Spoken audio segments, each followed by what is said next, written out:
there's a quote that you used from Webster about legal tender. Can you talk about that a little bit? Well, the reason I used that quote is because it pretty well summarizes what the Constitution says about the subject of money. The essence of that is? Yeah. Well, and it's basically that as far as the states go, they can not issue paper money, and the only thing they can do is make gold or silver a legal tender. And with regard to the federal government, since the only power it's given is the power to coin money, it doesn't have any power to issue paper legal tender. Can't print money. Can't print money because the power is to coin money, or to also to regulate the value of foreign coins, which actually is what the first Congress did. They basically took a sampling of all Mexican silver dollars that were in circulation at the time and determined kind of the average weight, because in those days, I mean, coins circulated for a long time and they got worn down a little bit, and so you just figured out the average weight of the Mexican silver dollar, the pieces of 8 that were in circulation, and that became the weight of the US dollar, which was, once the world went on the gold standard early in the 19th century, they basically did a translation to the gold weight, and for most purposes that became the dollar. And that's why the silver weight lasted until we gave up the silver dollar in the 60s, kind of thing. Right. The weight in silver never changed. 371 Yeah. and a quarter grains of fine silver. The weight in gold changed, but the weight in silver never Was changed. Webster arguing for a legal tender, or was he saying No, legal tender's not necessary? The interesting thing is that the debate was on what was called the Specie Circular, and it came about the time of Andrew Jackson's battle with the Second Bank of the United States. And I believe, I'd have to go back and look to be absolutely sure about this, but in that period, Webster was almost certainly also the lawyer for the bank. I mean, he had a number of conflicts of interest in terms of, which is why he got into so much trouble after the 7th of March speech. But in those days, the monetary argument, the way you won it, was to paint your opponent as being in favor of paper money. In other words, both sides of the debate were clearly for gold, silver as legal tender. And that's why the beginning of that quote, it was just so long I couldn't do the whole thing in a speech. Webster defines currency. And he basically says, you know, currency can be almost anything that settles debts between people and businesses, you know, whatever adjusts and settles balances, whatever people agree to, in commercial context. Yeah. Then he goes on, but if by money you mean the legal tender, the constitutional standard value, then it can be nothing but gold or silver. Right. It's not paper or anything of that nature. It's not paper, and I used it because, I mean, Webster was basically, let me put it this way, I think the number is right. He argued 170 cases in the Supreme Court. Nobody's ever come close since, including some of the most famous cases. But his most famous argument, I suppose, was the reply to Hayne, where Webster was arguing that the United States was basically a compact of the people, and that you know, it really wasn't just a compact among states.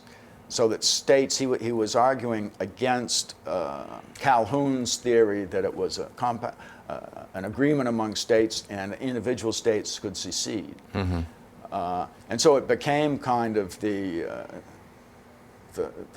argument that Lincoln adopted in saving the Union. Because if you read the Constitution, you might just, you know, even a careful reading of it, say, well, this could be interpreted as a compact among states. It got ratified state by state. And so Webster, in his reply to Hayne, had gone into some detail about the history of the Revolution and so on and so forth, and maintained that, you know, it was a union. And then Webster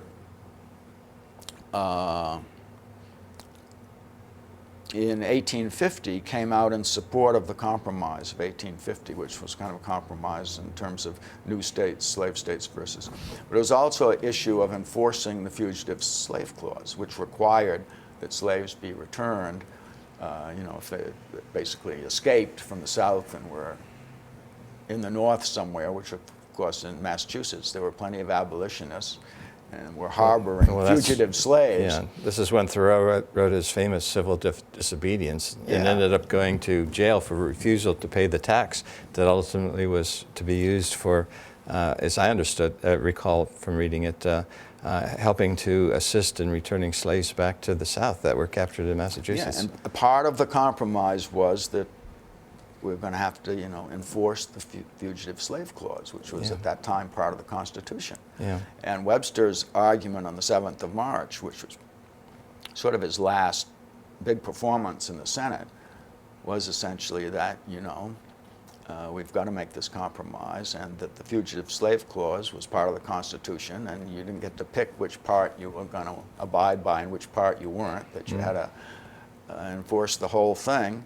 And for that, he was basically pilloried at home by what was probably the greatest collection of literary lights that ever took on any individual politician. And he essentially lost any chance he might have had to be president, which of course is... He was that popular at that time.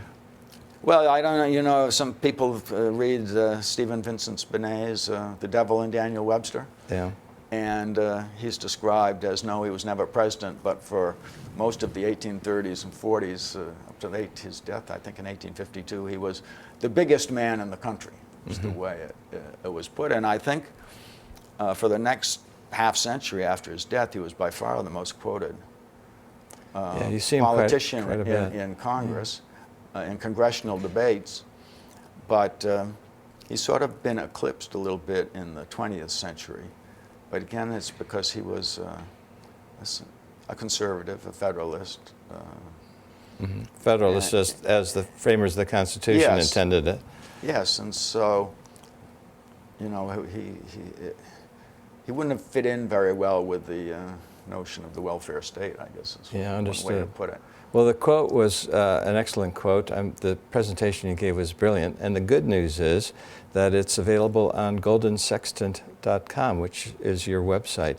So what's the title of the speech so that when they go to the website, they'll know where to look? At the website, the title is Constitutional Money, Don't Ask, Don't Tell.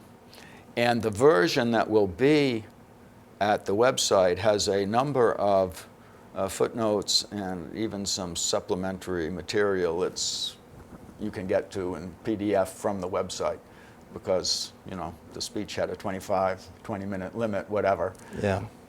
And the idea was to provide quite a bit more support for some of the things I said.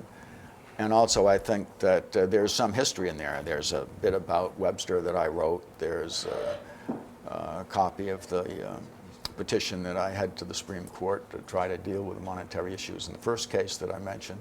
So there's a lot of stuff there. There's even the correspondence that I had with the Harvard Law School professors. So people can, sort of see the bigger picture from that. Well, that's great, Reg. I'm going to be going into the website as well and look at some of those links, because this is a favorite subject of mine, the whole constitutional money issue. Reg Howe, goldensextant.com. Thank you very much. I really appreciated the opportunity to speak with you about the presentation you gave at the GATA conference here. Thank you.